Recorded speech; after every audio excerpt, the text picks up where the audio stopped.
अभी मैं ये सफदरजंग हॉस्पिटल के बाहर खड़ी हूँ जहाँ पर सोनम वांगचुक को एडमिट किया गया है।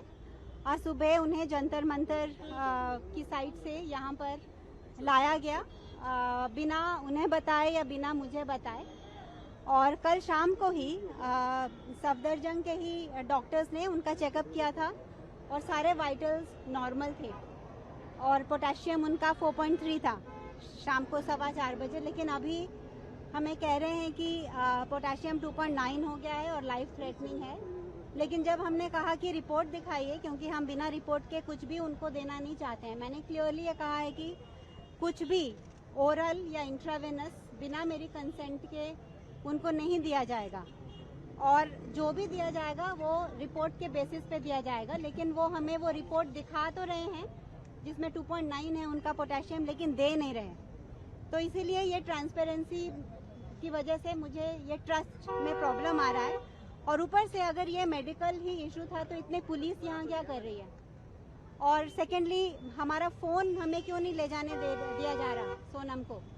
तो ये जैसे सफदरजंग हॉस्पिटल नहीं है, जैसे सफदरजंग प्रिजन है ऐसा लग रहा है। इतने सारे पुलिस हैं उस फ्लोर पे और जो 2.9 ये कह रहे हैं जिसके बेसिस पे ये इंट्रावेनस देना चाहते थे पोटेशियम, जो मैंने मना कर दिया है, वो 2.9 मेडिकली पॉसिबल नहीं है कि एक ही शाम में 4.3 से 2.9 आ जाए।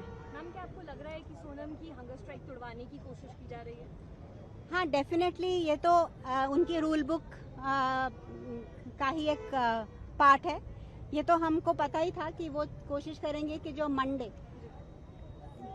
एक्चुअली ये जो पिछले 20 दिनों से प्रोटेस्ट चल रहा है, ये एक मिसाल है देश में कि जिस जेनजी को इतना उनके बारे में बुरा भला कहा जा रहा था, उसी जेनजी ने ये दिखाया है कि कितने पीसफुल प्रोटेस्ट से, कितने सही तरीके से हम अपनी मांगों को आगे रख सकते हैं। तो ये प्रोटेस्ट इतने अच्छे तरीके से किया जा रहा है और इसीलिए सोनम वांगचुक इसके साथ ये जुड़े, बहुत ऑर्गेनिकली इसके साथ जुड़े, क्योंकि उनको यूथ की ये मांग बिल्कुल सही लग रही थी कि एजुकेशन के लिए, एजुकेशन की ट्रांसपेरेंसी के लिए, एग्जामिनेशन के लिए जो यूथ मांग कर रहे हैं, जो उनका भविष्य इस पर डिपेंडेंट है, वो बिल्कुल सही है मांग। और जो ये यूथ मूवमेंट चल रहा था वो इसीलिए इसके साथ जुड़े ताकि ये गलत लोग इसका गलत इस्तेमाल ना करें, ताकि वो अगर इसके साथ रहेंगे तो वो इसको गाइड कर सकते हैं इस मूवमेंट को। और वही हमने देखा कि पिछले 20 दिनों में जैसे सोनम पहले अनशन करते आए हैं पीसफुल प्रोसेस से, किसी को बिना तकलीफ दे हुए, वैसा चल रहा है। तो इसीलिए कोई कारण नहीं है इनके पास कि मंडे की जो यात्रा है उसको रोक सके। लेकिन ये जानते हैं कि अगर मंडे मॉर्निंग यात्रा जो निकलनी है, अगर वो निकलेगी तो वो जस्ट दिल्ली में नहीं निकलेगी, पूरे देश में निकलेगी, क्योंकि हर शहर ये प्लान कर रहा है कि वो उसी वक्त वो भी यात्रा करे। और अगर सोनम की तबीयत, मुझे तो नहीं लगता कि उसमें कुछ खराब है, उनकी तबीयत बिल्कुल ठीक है। और हम एक थर्ड पार्टी लैब से दोबारा वो टेस्ट रिपीट करने जा रहे हैं बिना उनको दवाई देने के पहले, और वो बिल्कुल ठीक हो जाएंगे और वो यात्रा के लिए रेडी होंगे। और ये आंदोलन बाकी के बच्चों ने, इंक्लूडिंग अभिजीत ने, जारी रखा है। और अगर सोनम ना भी ज्वाइन कर सके वो यात्रा को, तो मैं उनको रिप्रेजेंट करते हुए वो यात्रा को लीड करूंगी और वो होगा मंडे को। जो प्लान है वो ऐसा नहीं है कि सोनम को अगर वहाँ से जबरदस्ती ले आए हैं तो वो रोक सकते हैं, क्योंकि मैम क्या सोनम वांग्याल जी जो उसके पिताजी है उन्होंने भी अनशन रखा, तो उस टाइम की प्राइम मिनिस्टर इंदिरा गांधी जी ने उनका अनशन तोड़वाया। क्या ऐसा हो सकता है मैम कि यहाँ पर भी कोई प्राइम मिनिस्टर मोदी जी आए या कोई बड़ा नेता आए कि उनका अनशन तोड़े? तब जमाना और था, अब जमाना और है। हमने देखा है कि कैसे सारे गवर्नमेंट इंस्टीट्यूशंस टूट चुके हैं, उनका जो भी उनका स्टेचर था वो अभी है नहीं। हाल ही में मैंने सुप्रीम कोर्ट में सोनम को बाहर निकालने का जो मुहिम चलाई थी, उसमें ये पता चल गया है कि हमारी जुडिशियरी जो है वो कॉम्प्रोमाइज्ड है, हमारी पुलिस तो कॉम्प्रोमाइज्ड है ही, हमारा मीडिया भी बहुत हद तक कॉम्प्रोमाइज्ड है। लेकिन क्योंकि सोनम के जो 30 साल के उनकी काम रहा है और तपस्या रही है, उनकी एक इतनी इज्जत और प्यार है लोगों के उसमें कि हर, चाहे वो जुडिशियरी हो, चाहे वो पुलिस हो, चाहे वो मीडिया हो और चाहे वो एग्जीक्यूटिव हो या जो भी हो, गवर्नमेंट के दबाव में कुछ भी बेशक वो करें, लेकिन हर एक के जमीर में ये मूवमेंट को हेल्प करने का ही जज्बा रहता है और जिसकी वजह से आज तक ये यहाँ आया है। हाँ, उस समय उनका फास्ट तुड़वाया गया था, पर इस बार मुझे नहीं लगता कि ऐसे होने की कोई संभावना है। तो मैम 20 तारीख का कंफर्म है, इस बार 20 तारीख को जो मार्च जाना है वो कंफर्म है? हाँ, क्योंकि ये फाइनली एजुकेशन सिस्टम को चेंज करना ये एग्जीक्यूटिव और पावर और पॉलिसी मेकर्स का काम है और हमारा काम है उन तक ये बात पहुंचाना कि ये सिस्टम कंप्लीटली टूट चुका है। ये हम विश्व गुरु इसके सहारे नहीं बन सकते। हमारे बच्चे जो क्लास 8 तक, हर बच्चे को सेम एजुकेशन मिलनी चाहिए। गवर्नमेंट स्कूल्स इतने अच्छे होने चाहिए कि ये नहीं कि सिर्फ अमीर लोगों के बच्चे प्राइवेट स्कूल में अच्छा पढ़े। तो ये सब तो हमें दिख ही रहा है कि पूरा सिस्टम टूटा हुआ है। ये जो नीट का एग्जाम लीक हुआ, ये तो जस्ट एक छोटा सा सिम्टम था, लेकिन ये जो ब्रोकन सिस्टम है ये तो हम सबको पता है। तो ये जो मूवमेंट है ये जस्ट एक प्रोटेस्ट, एक पेपर लीक के लिए नहीं है, ये पूरे देश की जमीर को, कॉन्शियंस को जगाने के लिए है और वो सफिशिएंट हद तक जग चुकी है।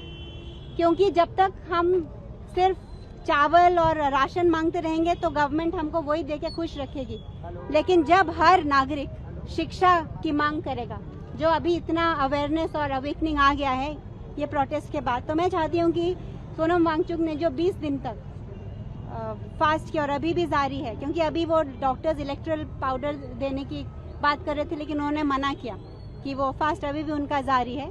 तो वो सिर्फ एक छोटे से पॉलिटिकल मिनिस्टर तो आते जाते रहते हैं और वैसे भी कोई मिनिस्टर्स को याद नहीं रखता, लेकिन जो ग्राउंड पे चेंज होता है उस पर ये होता है। तो वो मिनिस्टर को तो खुद ही रिजाइन करना चाहिए था, लेकिन उनका जमीर इतना जगा हुआ नहीं है, उन्होंने नहीं किया। लेकिन लेकिन इस देश का जो लोकतंत्र है वो मिनिस्टरों से नहीं चलता, लोगों से चलता है और वो हमेशा जागृत रहेगा और इसलिए जैसा प्लान था वैसा चलता रहेगा। और आप निश्चिंत रहिए कि हम यहाँ हैं, सोनम की तबीयत बिल्कुल ठीक है और हम जल्दी ही उनको यहाँ से डिस्चार्ज करके एक ऐसे अस्पताल में लेके जाएंगे जिस पे हम ट्रस्ट करते हैं। धन्यवाद।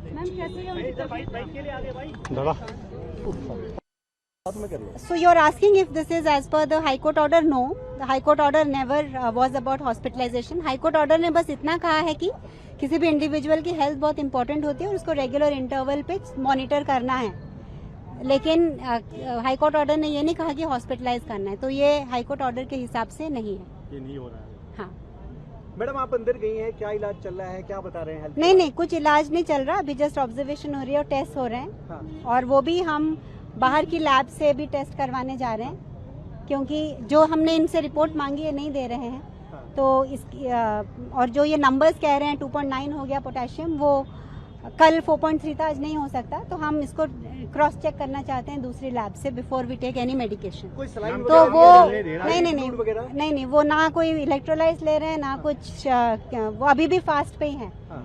उनका फास्टिंग अभी जारी है, क्योंकि वो कोई शुगर नहीं ले रहे हैं, वो जस्ट जो ले रहे थे पहले वाटर विद सॉल्ट वही ले रहे हैं। शिफ्टिंग की बात आपने कही है कि यहाँ से डिस्चार्ज कर दी जाएगी, एप्लीकेशन सीएमओ को लिखी है। हाँ जी, क्या उसमें लिखा क्या है? ये लिखा है कि हम अपने, ये गवर्नमेंट नहीं डिसाइड करती इंडिया में, ये कोई कम्युनिस्ट देश तो है नहीं कि गवर्नमेंट डिसाइड करेगी कि आप कौन से हॉस्पिटल में जा रहे हैं। ये एक प्राइवेट पर्सन की इंडिविजुअल चॉइस है। तो हम जिस हॉस्पिटल को हम ट्रस्ट करते हैं और जहां हम कंफर्टेबल हैं, हम वहां उनको लेके जाएंगे। तो ये मैं आभारी हूं कि गवर्नमेंट ने इतना सोचा और यहाँ लेके आए, पर यहाँ से क्या करना है वो हम अपने आप करेंगे, या और ना कि गवर्नमेंट कुछ इसमें दखल अंदाजी करने की उनको जरूरत नहीं। मैम, आपसे बातचीत हुआ उनका, क्या लग रहा है आपको? आप संतुष्ट है उनका? हाँ, वो जैसे कल थे, मतलब वीक तो डेफिनेटली है, मसल मास लूज कर रहे हैं, वो तो किसी भी फास्ट में होता है, लेकिन वो अलर्ट हैं और बहुत स्ट्रांग है। उनका आज ECG भी हुआ, वो भी ठीक है। और जस्ट एक ही पैरामीटर जो यहाँ कह रहे हैं वो पोटेशियम, वो हम क्रॉस चेक कर रहे हैं। Thank you.